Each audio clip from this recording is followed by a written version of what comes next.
तो नॉलेज बिस्ट की एक और वीडियो में धमाकेदार स्वागत है। क्योंकि मेरा बैकग्राउंड थोड़ा सा अलग लग रहा होगा, उसको इग्नोर करना है। और आज की हम वीडियो में बात करने वाला हूँ, क्योंकि तुमने नॉलेज बिस्ट की वीडियो में आया हो तो तुम्हें ऑफकोर्स नॉलेज ही मिलने वाली है। तो चलिए शुरू करते हैं आज की वीडियो को। और आज की हमारे वीडियो का टाइटल है डोपामीन, जैसे मैंने टाइटल में भी लिखा हुआ है डोपामीन। और इस डोपामीन क्या होता है बेसिकली, आओ वहीं से स्टार्ट करते हैं। सो देखो, डोपामीन की शुरुआत होती है बहुत स्टार्टिंग से, हमने दिमाग से स्टार्ट करते हैं। बेसिकली पहले डोपामीन के बारे में थोड़ा जान लेते हैं। देखो डोपामीन क्या होता है, इसको बोलते हैं हम लोग प्लेजर केमिकल। ठीक है, प्लेजर केमिकल कहने का मतलब है कि जब डोपामीन रिलीज होता है तो हम बहुत अच्छा फील करते हैं, हम काफ़ी प्लेजर वाला फील करते हैं। क्योंकि ये डोपामीन का काम यही है, हमें प्लेजर फील कराना, हमें अच्छा हैप्पी हार्मोन फील कराना। इसलिए डोपामीन को हैप्पी हार्मोन या फिर हैप्पीनेस हार्मोन ही बोलते हैं। हाँ ठीक है, अब बात करते हैं डोपामीन एक्चुअली में है क्या। ठीक है, तो देखो डोपामीन एक्चुअली में डोपामीन एक्चुअली में एक न्यूरोट्रांसमीटर है, जो कि हमारे बॉडी में सेल्स को कम्युनिकेट कराने में मदद करता है। ठीक है, मतलब यहाँ दो सेल्स है, इन दोनों के बीच में जो बातचीत होगी डोपामीन के थ्रू। तो डोपामीन एक तरह से यहाँ पे पता चलता है कि डोपामीन एक न्यूरोट्रांसमीटर है। ठीक है, ओके। इसके बाद क्या होता है कि जो ब्रेन होता है ना, वो बेसिकली हमारा डोपामीन प्रोड्यूस करता है दो जगह से। मेन दो जगह होती है, एक होता है सबस्टेंशियल निग्रा, एक होता है वेंट्रल टैगमेंटल एरिया। ये बेसिकली दो एरियाज होते हैं जहाँ से हमारा ब्रेन डोपामिन रिलीज़ करता है। ये दो ही गेटवे होते हैं, यही दो ही होते हैं दरवाजे, और इसी दरवाजे से निकलता है हमारा शेर डोपामिन।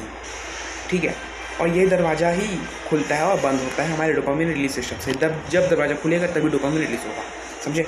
ठीक है, डोपामिन को तुम ऐसे समझ सकते हो कि ये तुम्हारा मोटिवेशन है, ये तुम्हारा मोटिवेशन और रिवॉर्ड रिलेटेड है। मतलब तुम्हें अच्छा मोटिवेशन फील हो रहा है, अगर तुम अच्छे मोटिवेटेड फील कर रहे हो, ठीक है, if you are feeling too much motivated, तब तुम्हारे अंदर डोपामिन का स्पाइक बढ़ेगा, क्योंकि तुम्हारा डोपामिन अच्छे से रिलीज़ हो रहा है, इसीलिए तुम ज़्यादा मोटिवेटेड वगैरह फील कर रहे हो। दूसरी चीज़ ये रिवॉर्ड से रिलेटेड होता है। जब तुम्हारे रिवॉर्ड्स तुम्हारे आशाओं से ज़्यादा हो जाते हैं, तब डोपामिन बहुत अच्छे से बढ़ता है। इफ़ योर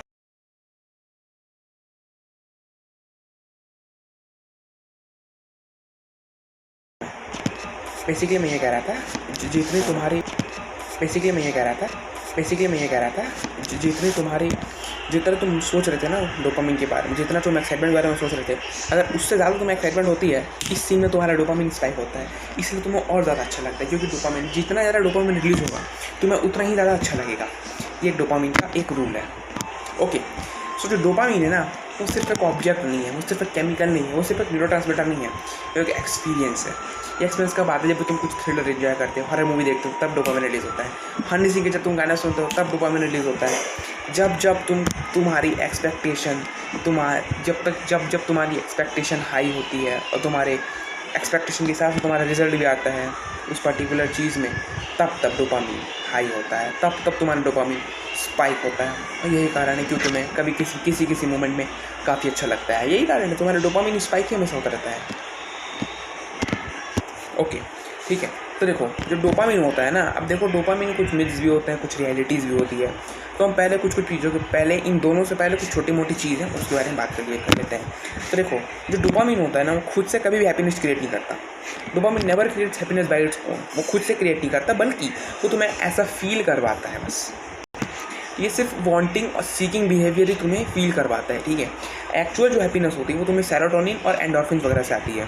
ठीक है, जो हमारी वीडियो का टॉपिक नहीं है, तो हम किसी और वीडियो में उसको डिटेल में चर्चा करेंगे। अभी का हमारा टॉपिक है डोपामिन के ऊपर। मैंने बताया कि ये तुम्हें सिर्फ सीकिंग बिहेवियर वगैरह, मतलब ये तुम्हें बिहेवियर को शो करता है। कुछ चीज़ पाने की इच्छा से जो खुशी मिलती है, वो डोपामिन शो करता है हमें। ठीक है, फिर आता है दूसरा चीज़। डोपामिन तब रिलीज़ नहीं होता है जब तुम्हें वो गिफ्ट मिल गया होता है। डोपामिन तब रिलीज़ होता है जब तुम उस गिफ्ट को खोल रहे होते हो। मैं तुम्हारा बर्थडे आया, ओके नाउ, अब तुम्हें बर्थडे गिफ्ट बहुत सारे मिले, तुमने रैंडम एक गिफ्ट पिक किया, उसको खोलना चालू कर रहे हो। तो जब तुम खोल रहे होगे उसको, तभी डोपामिन रिलीज़ होगा, बाकी टाइम रिलीज़ नहीं होगा। जब तुम गिफ्ट खोलोगे ना, अंदर से एक्साइटमेंट मच रही होगी कि क्या होगा इसके अंदर, तो वो एक्साइटमेंट का कारण डोपामिन है। ठीक है, बस उतना टाइम के लिए डोपामिन है। गिफ्ट खुल गया, तुम्हें पता चल गया, बस डोपामिन खत्म। उसके बाद अगर तुम्हें ज़्यादा अच्छा लग रहा है तो तुम सेरोटोनिन रिलीज़ हो रहा होगा, या फिर तुम्हें कुछ समझ गया ना। क्योंकि डोपामिन का काम सिर्फ इतना होता है, उसमें सिर्फ फील करवाना होता है।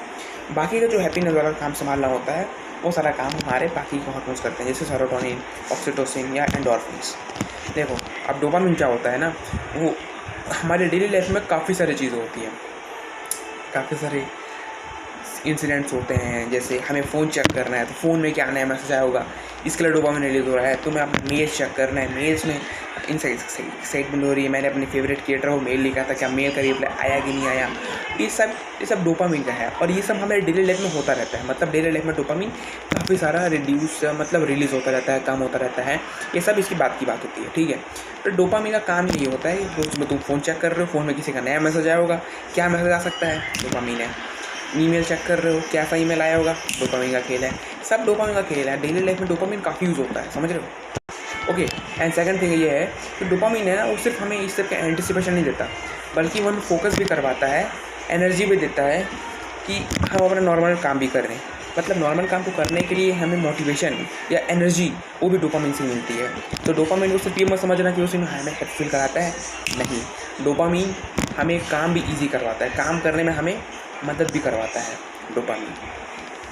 Okay, and one more thing है, देखो हमारा जो ब्रेन का सिस्टम होता है ना, वो प्रेडिक्शन पे बेस्ड होता है, क्योंकि प्रेडिक्शन और लर्निंग पे बेस्ड होता है, ठीक है। मतलब ब्रेन हर समय प्रेडिक्ट करता रहता है कि इसका रिकॉर्ड क्या होगा। मैं वीडियो रिकॉर्ड कर रहा हूँ, मेरा ब्रेन प्रेडिक्ट कर रहा है इसका रिकॉर्ड क्या होगा, व्यूज़ आएंगे, मेरी जनता को काफ़ी सारा नॉलेज मिलेगा, जो मेरा काम भी है। आज के टाइम नॉलेज बहुत ज़रूरी है। और तो ये होता है डोपामिन, ठीक है।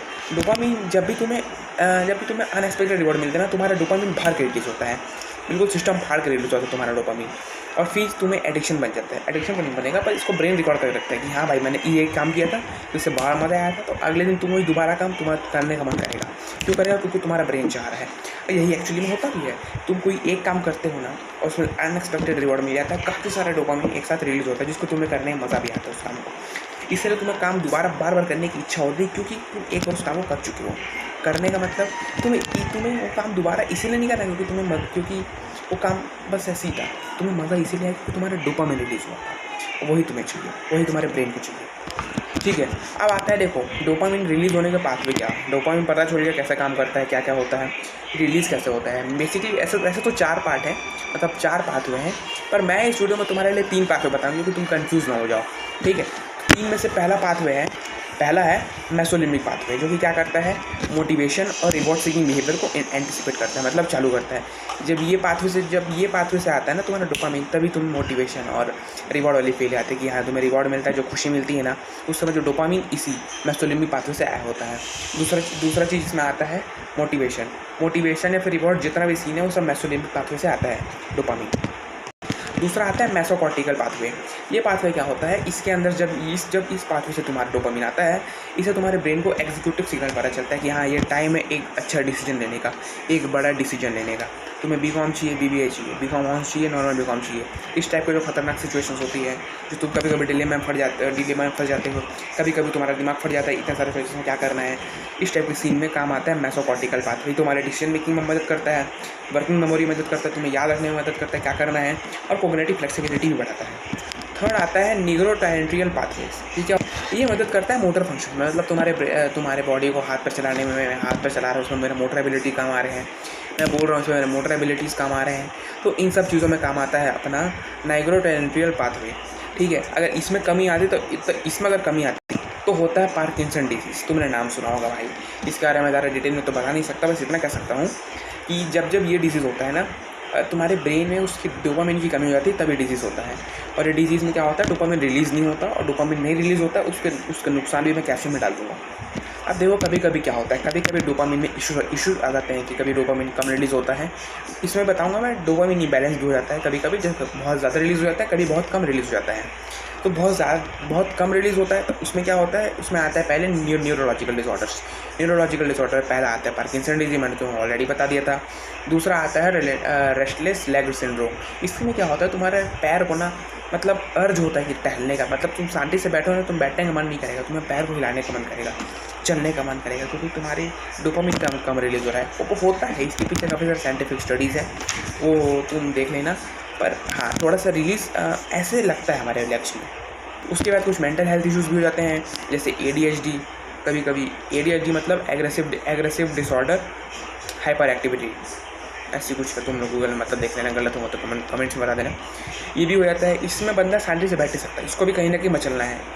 रेस्टलेस लैग सिंड्रोम में तो सिर्फ पैर मचलती है, ADHD पूरा बॉडी मचलता है, स्पेशली दिमाग, और जब दिमाग हिलता है तो पूरा बॉडी हिल जाता है, तुम्हें पता है।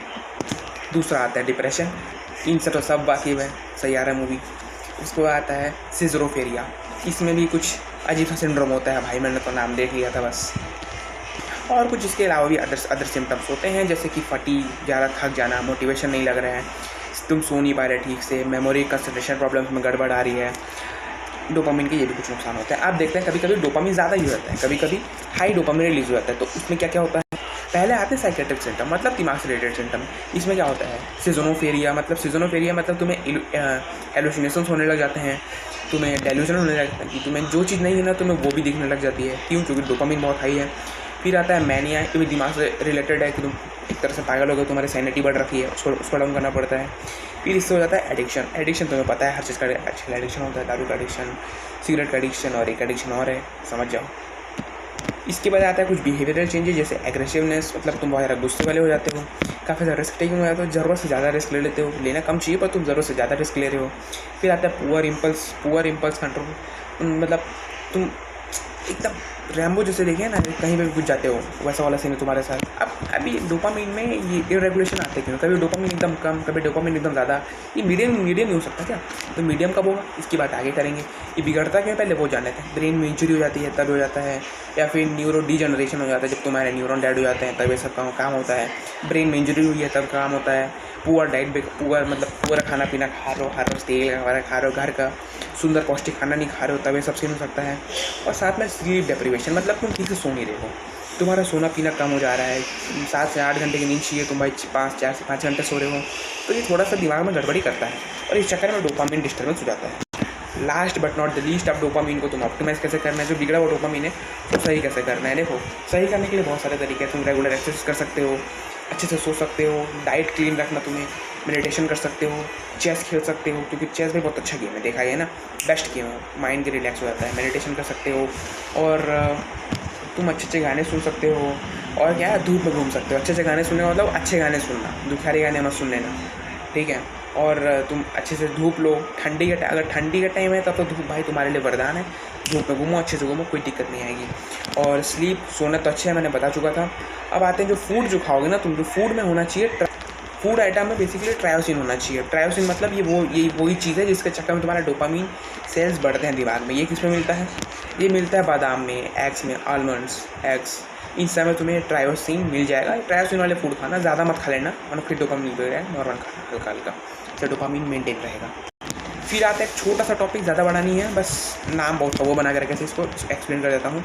ये आता है डोपामिन डिटॉक्स। डोपामिन डिटॉक्स मतलब अब तक तुम जो काम करे थे उसमें हाई इंटेंसिटी वाला डोपामिन था, मतलब उसमें डोपामिन की ज़्यादा ज़रूरत थी। अब तुम्हें क्या करना है, डोपामिन ज़्यादा जो डोपामिन तुम कंज्यूम करते हो उससे कम डोपामिन तुम्हें अभी कंज्यूम करना है। मतलब जैसे कैसे बताऊँ, जैसे तुम जंक फूड खाते हो, सोशल मीडिया स्क्रॉल करते हो, वीडियो गेम्स खेलते हो, हफ्ते में अगर सैटरडे संडे को खेलोगे हल्का फुल्का 2-3 घंटा तब चलेगा। हर रोज़ गेम खेल रहे हो तो डोपामिन काफ़ी हाई कर देगा, जो कि नुकसानदायक होता है। इसके लिए तुम्हें क्या करना चाहिए, तुम कुछ दिन ना ये हाई डोपामिन वाले काम मत करना, कुछ लो डोपामिन वाले काम करना, जैसे राइटिंग करना, लिख लेना। लिखना सबसे अच्छी कला होती है भाई। आज कुछ करने का मन नहीं कर रहा ना, लिख लो, तुम्हारे ब्रेन में जो चल रहा है लिख लो, जर्नलिंग कर लो, दिन भर में जो हो उसको लिख लो, मेडिटेशन कर लो, वॉक पे चले जाओ। ये टाइप की होती है थोड़ी सी लो डोपामिन डिटॉक्स। इसको हफ्ते में ट्राई करना चाहिए, कम से कम 1 हफ्ते 2 हफ्ते इसको ट्राई करना चाहिए, बहुत मज़ा आता है। तो वीडियो में कंक्लूजन ये था कि डोपामिन का यही सीन था। अब चूँकि तुम मेरे व्यूअर्स हो तो तुम्हें डोपामिन के बारे में पता है कि डोपामिन क्या होता है, कैसे काम करता है, क्यों बिगड़ता है, कैसे बिगड़ता है, ठीक कैसे करना है। तो आज की इस वाली वीडियो में ये था डोपामिन के बारे में पूरी वीडियो। यूट्यूब में और भी वीडियोस हैं पर वो इंग्लिश में है, मैंने हिंदी में वीडियो डाली है ताकि सब कोई आसानी से समझ सकते हैं इसको।